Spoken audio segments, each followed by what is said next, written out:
इस कार्यक्रम के प्रायोजक हैं छयांग हेल्थकेयर इंडिया प्राइवेट लिमिटेड।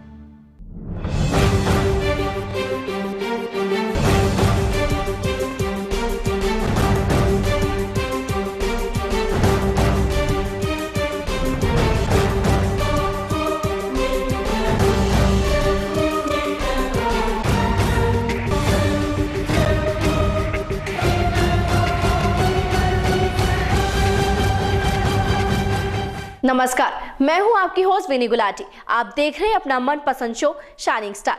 आज के इस शो में हम आपको रूबरू करवाएंगे बॉलीवुड अभिनेत्री मनीषा कोइराला से। मनीषा ने पर्दे पर जितने भी किरदार किए उनकी तारीफ हर सिने प्रेमी ने की, लेकिन इन्होंने जो दर्द अपनी असल जिंदगी में जिया वो अपने आप में एक मिसाल है।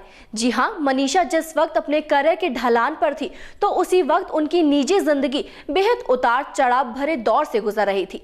मीडिया भी मनीषा को हमेशा विवादों में बनाए रखती थी क्योंकि उनकी बोल्ड लाइफ और उनके बोल्ड स्टेटमेंट को हमेशा मिर्ची मसाला लगाकर पेश किया जाता था। नेपाली मूल का होने के बावजूद भी मनीषा ने जिस तरह भारतीय सिनेमा में अपना स्थान बनाया वो वाकई काबिले तारीफ है। वैसे मनीषा ने हिंदी फिल्मों के अलावा नेपाली, तमिल, तेलुगु और मलयालम जैसी फिल्मों में भी अपनी अदाकारी का जौहर दिखाया है। तो आइए भरतनाट्यम और मणिपुरम नृत्य में अपनी महारत रखने वाली मनीषा की शुरुआती जिंदगी के बारे में आपको बताते हैं। 16 अगस्त साल 1970 में जन्मी मनीषा का जन्म काठमांडू में हुआ था।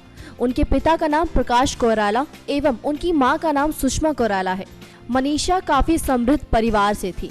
उनके दादाजी विश्वेश्वर प्रसाद कोइराला साल 1950 से साल 1960 तक नेपाल के पीएम के पद पर आसीन थे और उनके पिता भी नेपाल राजनीति के कैबिनेट मंत्री थे।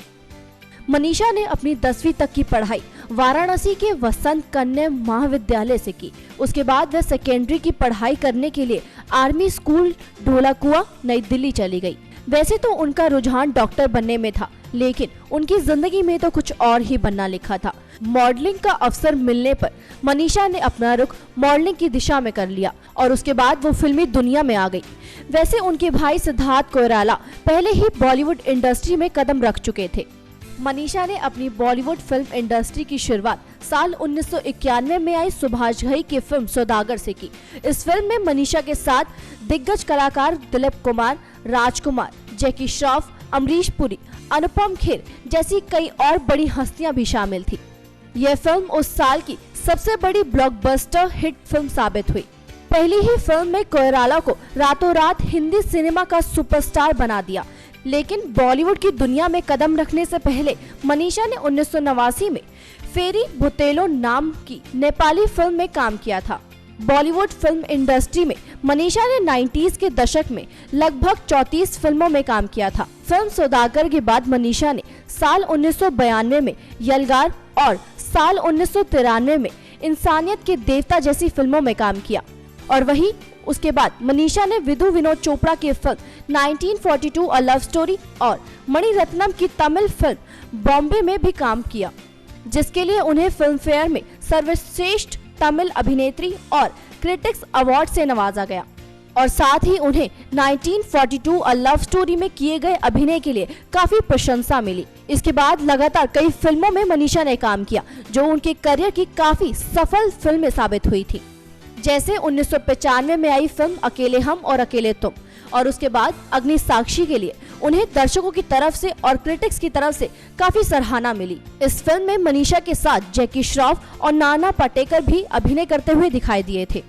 लेकिन इसी साल संजय लीला भंसाली की फिल्म खामोशी द म्यूजिकल में उन्होंने अपने अभिनय को काफी बखूबी से निभाया। इस फिल्म में मनीषा ने एनी नाम का किरदार निभाया था जो अपने माता पिता का ध्यान रखती है, जो कि दोनों ही ना सुन पाते हैं और ना ही बोल पाते हैं।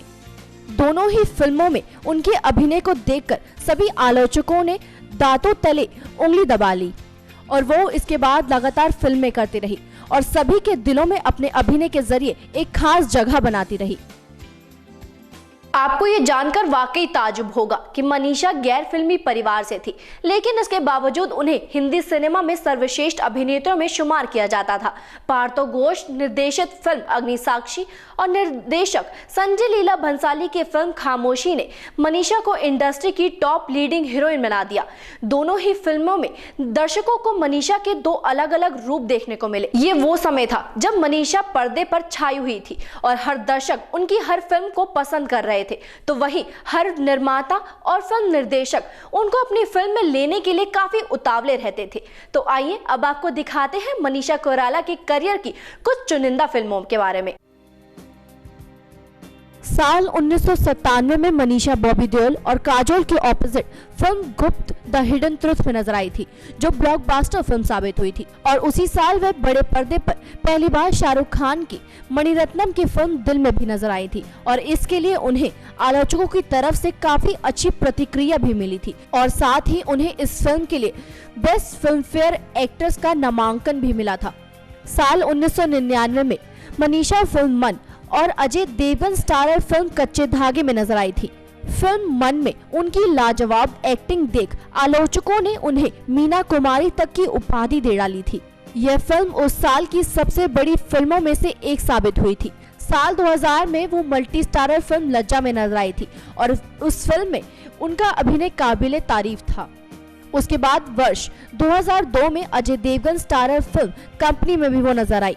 इस फिल्म के लिए उन्हें तीसरा फिल्म फेयर क्रिटिक्स अवार्ड से भी नवाजा गया। साल 2013 में मनीषा काफी लो बजट फिल्मों में नजर आने लगी। इस साल उनकी केंद्रित फिल्म एस्केप फ्रॉम तालिबान थी। इस फिल्म के लिए उन्हें Bengal film journalist association award से भी सम्मानित किया गया था। और उसके बाद मनीषा फिल्म मार्केट में एक जवान बाजारू औरत की भूमिका में दिखाई दी थी। इस फिल्म के लिए उन्हें आलोचकों की तरफ से काफी सकारात्मक प्रतिक्रिया मिली थी।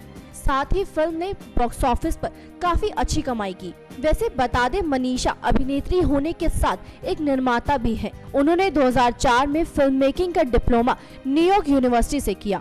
उन्होंने अपने बैनर के तहत फिल्म पैसा वसूल का निर्माण किया था, ऐसे फिल्म जो बॉलीवुड में अब तक कभी नहीं बनी होगी। बता दें कि इस फिल्म की लीड हीरोइन सुष्मिता सेन थी। वैसे इस फिल्म की खासियत ये भी थी कि फिल्म ना तो लव स्टोरी थी और ना ही उसमें कोई हीरो था।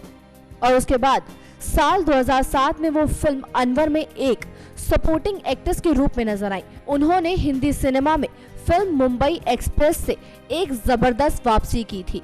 इस फिल्म में वह इरफान खान के साथ नजर आई। इस फिल्म में उनके अभिनय से दर्शकों को तो काफी प्रभावित किया था, लेकिन यह फिल्म अपनी खराब मार्केटिंग की वजह से बॉक्स ऑफिस पर चल नहीं पाई। अपनी फिल्मों में लाजवाब अभिनय कर मनीषा ने 2010 में सम्राट दहल के साथ शादी कर ली, जो कि नेपाल के एक बिजनेसमैन थे। उन्होंने अपनी शादी काफी पारंपरिक विधि के साथ काठमांडू में की थी, मगर किस्मत को तो कुछ और ही मंजूर था, क्योंकि किसी कारणवश उनकी ये शादी सफल नहीं हो पाई। शादी के महज 2 साल बाद ही 2012 में उनका डिवोर्स हो गया। उसी साल कुछ ऐसा भी हुआ जो मनीषा को फिल्मी दुनिया से बहुत दूर ले गया।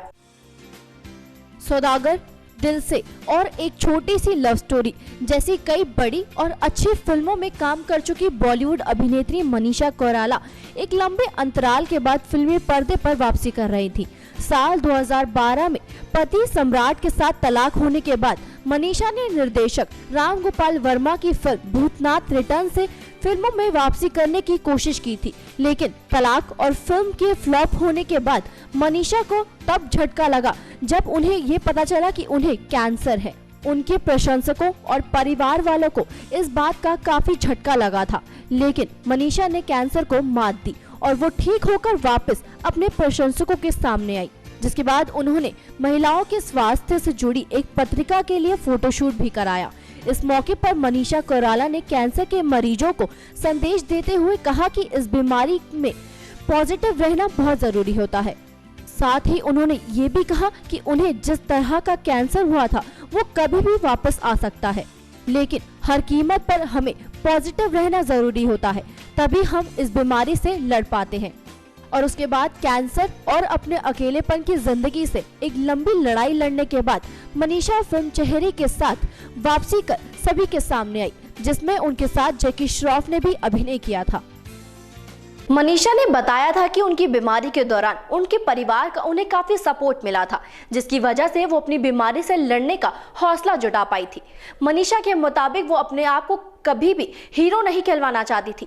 उनकी ये कतई तमन्ना नहीं थी कि लोग उन्हें बार बार ऐसा समझे कि इस बहादुर महिला ने कैंसर को मात दे दी, लेकिन वो इसके प्रति जागरूकता फैलाने की हर संभव कोशिश करना चाहती थी। और इन सभी के साथ उन्होंने अपने जीवन में चले संघर्ष पर एक किताब भी लिखी।